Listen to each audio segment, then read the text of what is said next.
galera, tudo bem com vocês? Aqui quem fala é o Ralph, sou educador físico e nutricionista e hoje estou aqui para poder discutir um pouquinho com vocês a respeito de emagrecimento. Muito se fala hoje em dia sobre emagrecimento, tem muita coisa na internet, muita coisa no Instagram, nas redes sociais, certo? E tem muita coisa que às vezes esquece um pouquinho dos princípios básicos do processo de emagrecimento.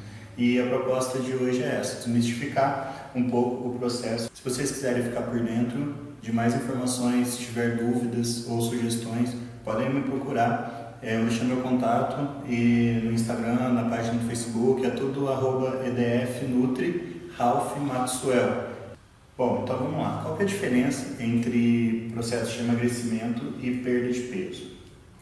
Primeiro vamos conceituar o que seria perda de peso.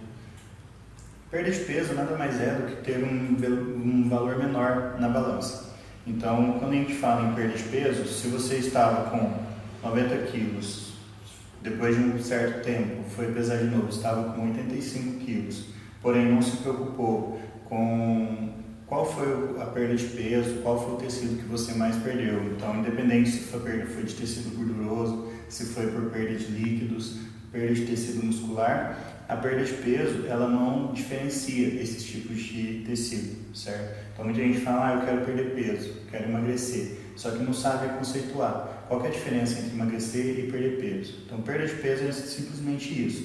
Tem muita gente que às vezes participa de alguns programas de emagrecimento e aí acaba que no começo do programa uma pessoa vai lá e indica a pessoa tomar laxante. E aí acaba assim, perdendo muito peso nas primeiras semanas, mas uma perda de peso não saudável, por exemplo, entendeu?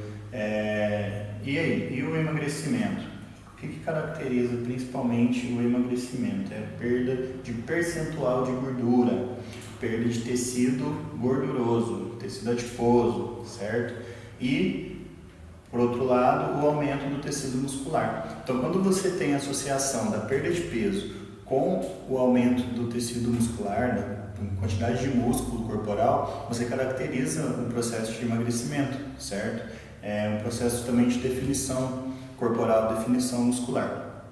De nada adianta você passar horas na academia treinando, de nada adianta você diminuir absurdamente a quantidade de calorias e ingestão de nutrientes que você tem durante o dia, se não tiver totalmente calculado para estimular a perda de gordura e diminuir e aumentar a síntese de proteína do tecido muscular, certo? Porque se você tem uma dieta restritiva muito acentuada, o que vai acontecer é você perder tecido muscular e perder também tecido adiposo, então você vai perder peso, só que para o processo de emagrecimento isso não é interessante. Então o ideal é ter uma dieta e um treino alinhados para que você consiga queimar uma quantidade legal de tecido adiposo e estimular a síntese de proteínas musculares. É claro que não é da noite para o dia, esse processo ele é demorado. O nosso corpo ele não é tipo, hora ele produz tecido muscular e hora ele queima gordura. É tudo acontecendo ao mesmo tempo, porém a gente consegue dar ênfase em um processo em um período e ênfase no outro processo em um outro período, certo? Então, por exemplo, quando a gente faz uma sessão de musculação, o estímulo dado ali é para a síntese de proteína muscular, é para hipertrofia. Porém, o gasto energético que a gente tem durante a sessão de musculação e depois no processo de recuperação dessa sessão de musculação vai estimular a queima, o gasto energético, certo? De uma forma global. E aí sim, dependendo do perfil metabólico que a pessoa está inserida, dependendo da quantidade de calorias que ela está consumindo, ela vai conseguir atingir uma grande oxidação de gordura. Bom, outro fator que é importante a gente ter em mente quando a gente fala no processo de emagrecimento é melhorar o perfil inflamatório do indivíduo. Consome muitos alimentos que são pró-inflamatórios, em detrimento daqueles que são anti-inflamatórios. Então isso acaba sendo um problema, porque o corpo, com uma inflamação subclínica durante muito tempo, ele dificulta a síntese de tecido muscular, diminui também a quebra de gordura e a eficiência que o organismo tem em usar o tecido gorduroso como fonte de energia, certo? Alguns das consequências disso é aumentar a resistência à insulina, diminuir a oxidação de gordura, aumento de colesterol. Então, tudo isso está associado ao aumento da inflamação subclínica. Então, a gente tem que pensar um pouquinho tanto no perfil inflamatório da dieta, ou seja, de todos os alimentos que a gente consome, ter uma dieta equilibrada, não só com alimentos pró-inflamatórios, mas também com alimentos anti-inflamatórios. Um exemplo básico disso é o equilíbrio entre ômega 3 e ômega 6. Se o ômega 6 já está muito elevado, que já é normal do nosso cotidiano, a gente tem que aumentar um pouquinho a ingestão de alimentos ricos em ômega 3, para poder manter o equilíbrio entre esses dois, porque um é extremamente inflamatório e o outro é totalmente mais anti-inflamatório, certo? Então manter esse equilíbrio é uma das alternativas. Outro fator que é importante é a gente melhorar também o perfil inflamatório, certo? Então, além do perfil inflamatório da dieta, você tem que melhorar também o teu perfil inflamatório. Por quê? O tecido adiposo em excesso, ele é extremamente inflamatório. Antigamente acreditava que o tecido adiposo ele era estático no organismo, ele só servia como reserva de energia. Só que atualmente as pesquisas vêm mostrando que o tecido adiposo ele produz várias citocinas que são pró-inflamatórias no organismo, que para estimular ainda mais a multiplicação dessas células adiposas, os adipócitos, e aumentar a síntese de gordura para poder armazenar mais gordura. Então, esse tecido adiposo ele já é conhecida essa sinalização celular e essa inflamação subclínica. Então, quanto mais alto a quantidade de tecido adiposo que o indivíduo tem, maior é essa sinalização e esse processo inflamatório subclínico, certo? E isso vai decorrer em outras doenças, por exemplo, diabetes, pode causar hipertensão, aterosclerose, dislipidemias. Então, por isso que a obesidade, o excesso de peso, ele não é bem-vindo, porque ele é um fator de risco para diversos outros problemas de saúde, que pode chegar até a ser caracterizado como uma síndrome metabólica. Bom, e de certa forma você perdendo tecido gorduroso, aumentando a quantidade de massa magra, tecido muscular, melhorando o perfil inflamatório, tanto dietético quanto o perfil inflamatório metabólico do indivíduo, você melhora a saúde de uma forma global. Então, já caracterizando a diferença entre perda de peso com o emagrecimento, nós podemos pensar um pouquinho a respeito do índice de massa corporal, que é um indicador que ele avalia, relaciona o peso com a estatura, certo? Então, peso sobre a estatura ao quadrado vai me dar o índice de massa corporal. E por que é interessante a gente observar essa imagem aqui? Vocês podem observar que aqui a gente tem um indivíduo um fisiculturista, digamos assim, com um percentual de gordura extremamente baixo, mas ambos pesam 100 quilos, ok? Ambos têm o mesmo IMC, que não está dando para você ver direito aqui, e ambos têm 1,80 m, certo? Porém, um com um volume corporal muito grande de tecido adiposo e o outro com uma quantidade de massa magra muito elevada.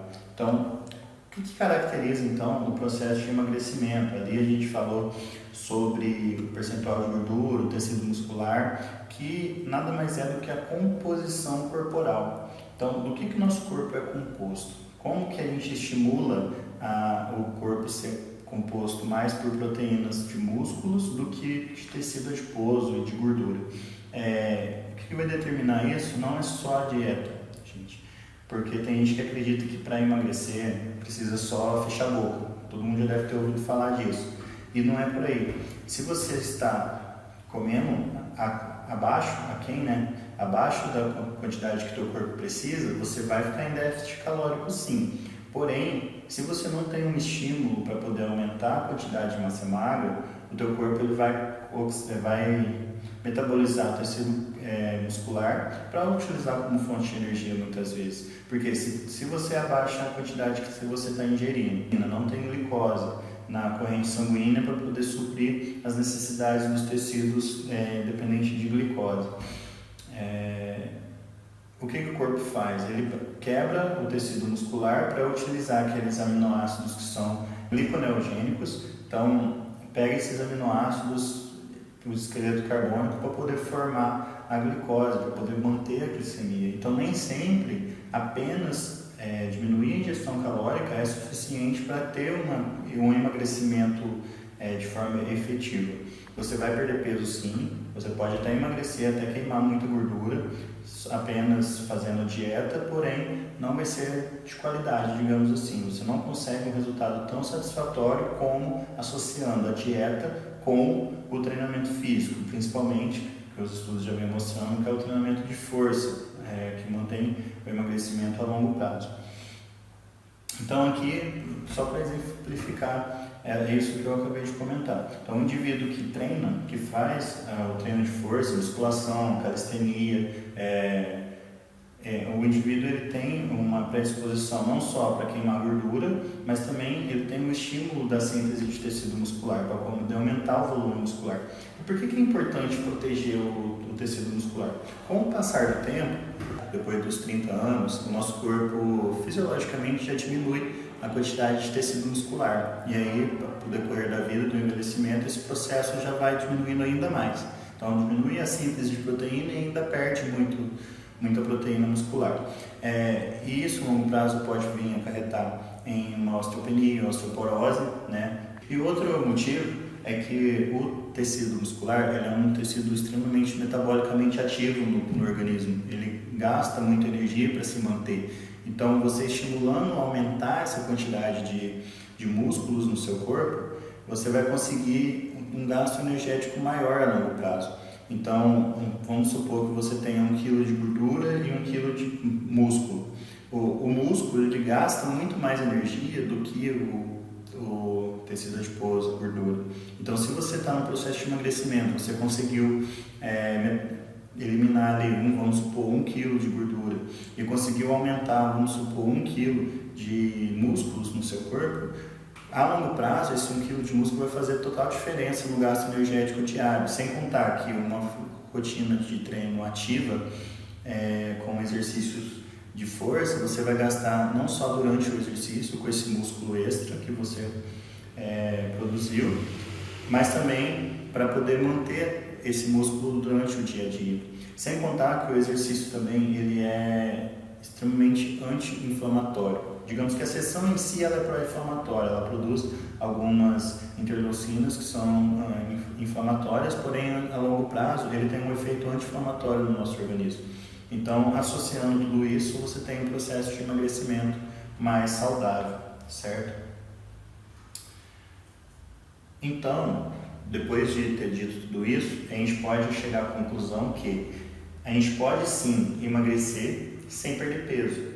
Porque eu vejo muitas pessoas, principalmente no consultório, que chega, às vezes está com o peso adequado, legal, só que a composição corporal dessa pessoa é totalmente desbalanceada, porque ela tem muito tecido adiposo e pouca massa magra. Então, às vezes, a pessoa não está satisfeita com o visual, o corpo, com o peso, e ela acha que apenas emagrecer, diminuir o peso na balança para ela que vai dar mais resultado. E não é bem por aí. Então, a gente tem que pensar muitas vezes na composição corporal. Isso é o mais importante quando a gente pensa em perda de peso e emagrecimento. Então, a gente precisa sim ter um déficit calórico, comer menos do que a gente gasta. Então, o exercício ele já vai incrementar um gasto energético maior para o nosso dia, certo? Então, a longo prazo, o processo de emagrecimento vai ser mais efetivo, ok? Então, fica simples aqui, só para fazer um resumo, para você entender. O volume que a gordura ocupa dentro do corpo, com, vamos supor, 2 kg de gordura, tem um volume muito maior do que 2 kg de músculo. Então, quando você estimula a síntese de tecido muscular e você, com o exercício também, estimula a queima de gordura, visualmente, se você manter o mesmo peso, a estética corporal vai ficar muito legal, a definição muscular vai ser muito melhor, certo? Então, a ideia principal do processo de emagrecimento é essa: você aumentar o gasto energético com o exercício, aumentar a quantidade de tecido muscular no teu organismo, em detrimento de diminuir a quantidade de gordura, ok? Bom, espero que tenham elucidado um pouquinho mais a respeito do processo de emagrecimento. Eu sei que para muitas pessoas tudo isso é bem básico, mas muita gente ainda comete esses erros bobos de manter uma dieta totalmente restritiva em calorias, em alguns grupos alimentares, e acaba que chega num ponto que estaciona o peso e ela não consegue baixar mais, ela come menos ainda e não consegue baixar o peso, justamente por causa dessas situações. Porque não adianta só comer menos, você tem que comer bem e tem que ter um estímulo para aumentar o gasto energético. Só assim vai conseguir ter resultados satisfatórios.